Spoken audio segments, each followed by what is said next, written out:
difference between architectural design and detail design. So for architectural design, number one, focus on the overall structure of the system.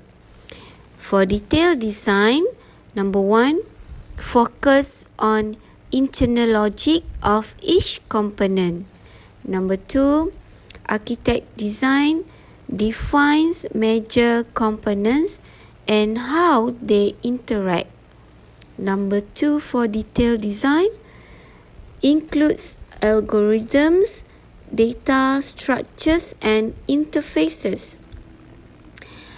Number three, for architectural design, it is high level and conceptual. And number three, for detail design, it is low level and technical. Okay, next is 2 consequences of neglecting security and integrity control. Ni pasal security and integrity. Number one, data breaches. Point, unauthorized access may expose sensitive user data. Number two, data inconsistency or corruption. Point, incorrect or manipulated data may lead to wrong decision and system failure. Okay, next is 4 key stakeholders in requirements elicitation. Number 1, end user. Number 2, system analyst. Number 3, project sponsor or management. Number 4, technical staff. Okay, perbezaan antara open and close interview. Open versus close interviews in requirements elicitation. Open interview, number 1, use open-ended question. Close interview, number 1, use specific or structured question. For example, close interview ni macam kita tengok Hani bagi tu.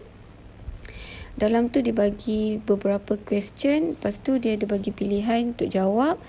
Ada kotak dan juga ada juga pilihan jawapan yes or no. Itu close interview. Okay, point kedua untuk open interview is encourage detailed users responses.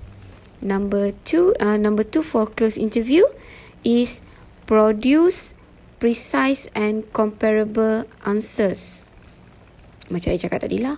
Okay, so number 3 for open interview is example, which is for example, asking users to describe their daily work process.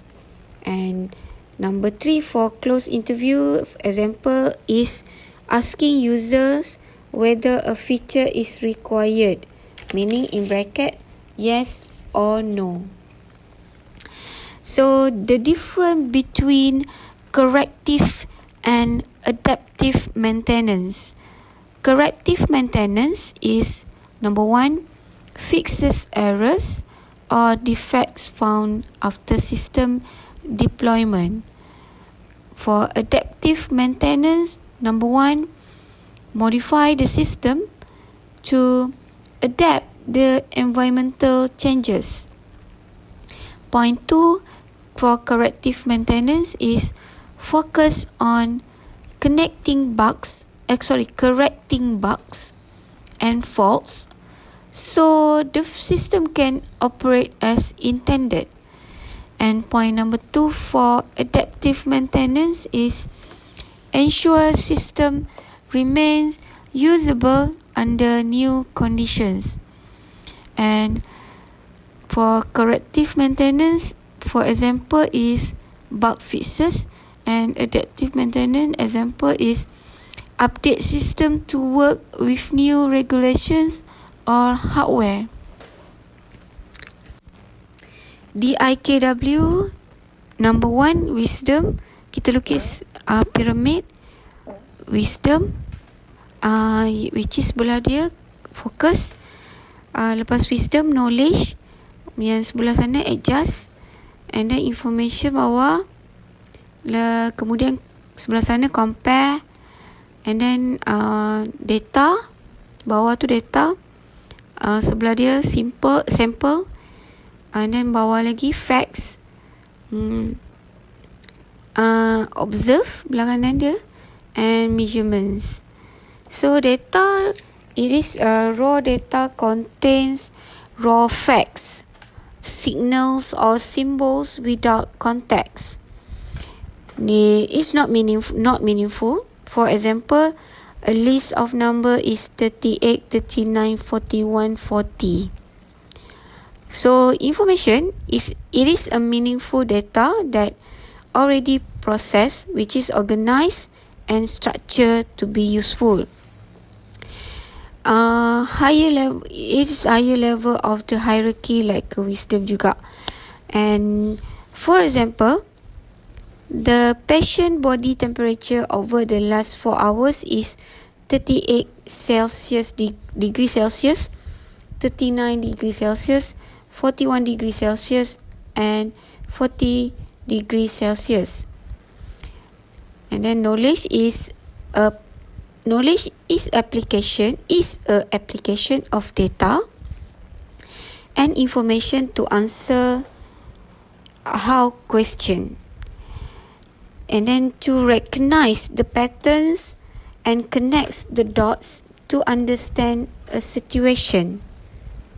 For example, understanding that a temperature of 41 degrees Celsius is a high fever and indicates a potentially serious infection.